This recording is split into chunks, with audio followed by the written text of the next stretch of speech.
O presidente Jair Bolsonaro indicou Carlos Vitor Guerra Nagem para a gerência executiva de inteligência e segurança corporativa da Petrobras.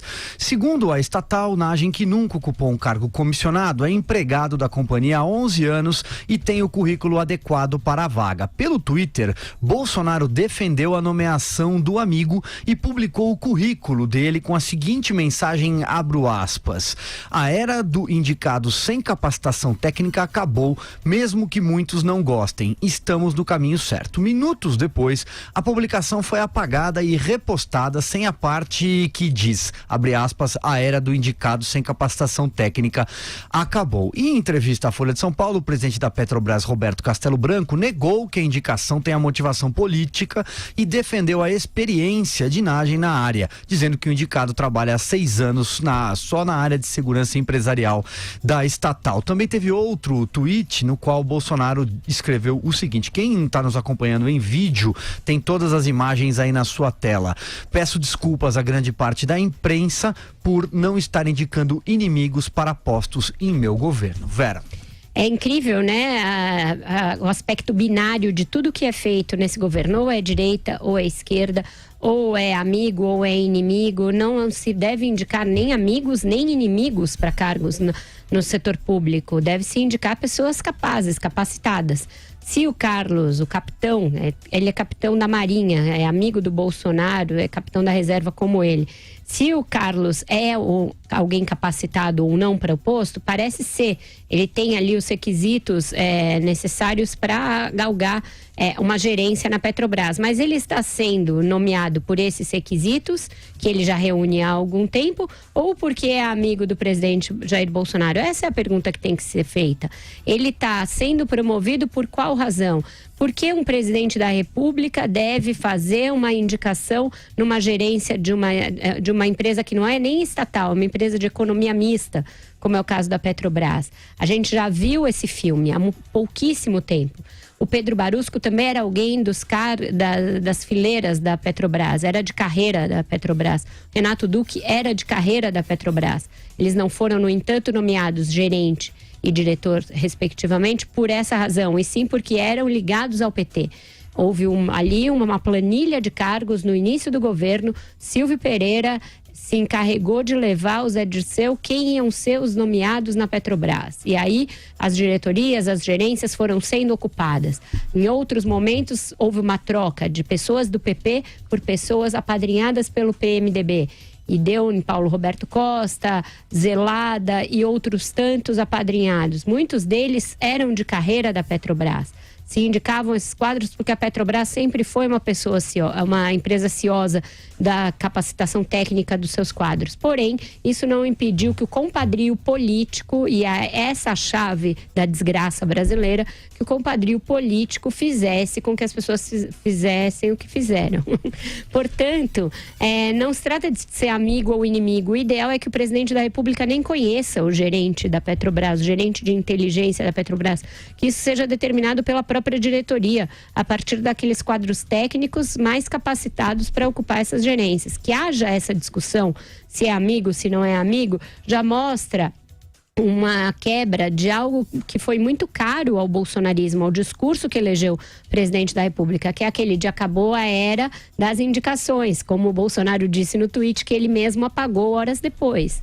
Portanto, as indicações podem até ser de pessoas que têm respaldo técnico, mas elas são, nesse caso, eminentemente política, porque o sujeito é amigo do presidente da República. Eu acho que isso quebra um pacto que o próprio Bolsonaro fez com o seu eleitor. Tem muitos eleitores dele já questionando as mudanças de paradigmas em tão pouco tempo de governo. O que você acha, hein, Joel? Pois é, eu não tenho nenhuma crítica específica ao Carlos Vitor Guerra Nagem. Talvez seja realmente fazer um bom trabalho aí na gerência executiva de inteligência e segurança corporativa da Petrobras. Não é nenhuma crítica a ele, é uma crítica ao princípio do que está acontecendo. É uma crítica a uma empresa como a Petrobras, que é de economia mista, mas que deveria se organizar e se comportar como uma empresa de mercado. No resto do mundo você tem isso, você tem até empresas estatais, como a estatal de petróleo na Noruega, que se comporta, no entanto, como uma empresa de mercado. Portanto, uma empresa de mercado brasileira, o presidente da República fica indicando cargos de gerência dentro dela? Não. Portanto, na Petrobras também não deveria ser assim. Tratá-la dessa maneira é pedir, é trabalhar para rebaixá-la, para voltar potencialmente, até como a Vera bem lembrou, os piores momentos que a Petrobras viveu aí ao longo dos últimos anos, antes de ter sido resgatada aí no governo Temer e voltado a ser uma empresa digna de orgulho nacional aí. Então, o problema está no princípio, não na pessoa em específica que o Bolsonaro escolheu, mas no princípio. Não era para a Petrobras estar sendo utilizada desta maneira política. Tá? Essa é a primeira crítica. A segunda é quanto aos tweets do Bolsonaro. Ali eu acho que a gente tem um problema até mais de fundo, porque essa indicação aí não é algo específico do Bolsonaro também, né? Que presidente, pelo menos na nossa história política recente, o uso da empresa estatal sempre foi dessa maneira muito politizado também. Não é uma coisa só, não é uma novidade do Bolsonaro. A novidade é essa forma com que ele lida com as críticas e com a mídia nas suas redes sociais, tentando sempre criar um clima de guerra, ou às vezes fazendo alguma birra, reclamando. Ou seja, uma personalidade que não aceita o papel de crítica. Pô, o presidente está botando um amigo na gerência da Petrobras. Isso é uma coisa boa? É o que deveria estar acontecendo? Qual a resposta dele? Vocês queriam que eu colocasse um inimigo?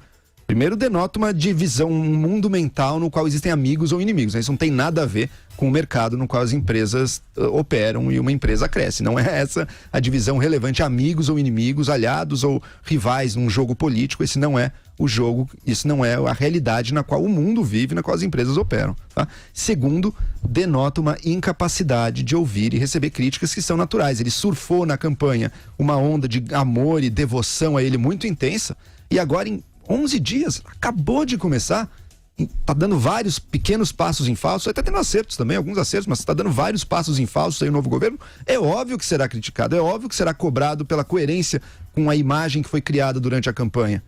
E não precisa ficar de gracinha, não precisa ficar acusando, atacando, aceite isso e bola pra frente. E nessa questão das críticas e de não aceitar críticas, ele repete nessa construção aí, ele deveria indicar o inimigo, que é uma tentativa aí de lacração, algo que o próprio filho, Carlos Bolsonaro, tuitou horas antes. Então veio o primeiro tweet do Carlos Bolsonaro, agora Bolsonaro só vai nomear inimigos, como se isso fosse inteligentíssimo.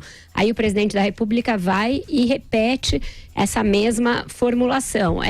O Andreasa, que está em férias, mas eu o cito aqui, porque ele foi muito feliz nisso, isso denota uma visão patrimonialista das empresas públicas, do próprio Estado, algo que deve ser dividido entre amigos e inimigos, e não ser regido pelo princípio da impessoalidade, que aliás deveria também pautar a comunicação oficial. Tenho falado disso aqui ao longo dos últimos dias. Por decreto, esse Twitter aí já está sendo administrado pela Secom, e ele segue beligerante, e ele segue postando coisa e apagando, ele segue atacando a imprensa. Tem algum funcionário público designado para atacar a imprensa? É isso que a gente tem no Brasil agora? Isso não é antidemocrático? As pessoas que apoiam o Bolsonaro querem ter seus impostos, além da manutenção da TV Lula, né? Agora TV Bolsonaro, também querem ter o Twitter do Bolsonaro xingando geral por meio de um funcionário pago, é isso? É para isso que a gente votou para mudar? As pessoas votaram para mudar? Não acho. E não está nem claro ainda, né, Vera, quais vão ser as regras que vão reger pela lei esse funcionamento desse Twitter, né? Nos Estados Unidos, por exemplo, o Trump não pode ficar deletando tweets dele. E lá no caso dele até um Twitter pessoal, inclusive. Agora aqui o Twitter é gerenciado pela Secom, então está diretamente ligado à coisa pública brasileira. Não pode mais ser usado dessa maneira tão personalista e tão arbitrária e idiosincrática que a pessoa física Jair Bolsonaro vinha fazendo antes, né? E por fim, essa mentalidade de que tudo é amigo ou inimigo, isso é a ruína para o Brasil. Primeiro que é a mesma mentalidade do PT, obviamente, extrema esquerda e extrema direita se retroalimentam nesse joguinho aí. E segundo, que acaba com a possibilidade de você identificar quem são os bons quadros, quem são as pessoas honestas, comprometidas com o bem comum e capazes de trabalhar por ele. É isso que um verdadeiro líder tem que saber fazer, compor, inclusive às vezes com pessoas que não estão na panelinha original dele ali, defendendo contra tudo e contra todos de forma incondicional. Pelo contrário, saber trabalhar junto. Isso que um verdadeiro líder político no Brasil tem que fazer, e infelizmente, nessa última campanha em que o Brasil optou por levar o segundo turno, dois lados opostos e inimigos aí, a gente mostrou que infelizmente ainda nos escapa.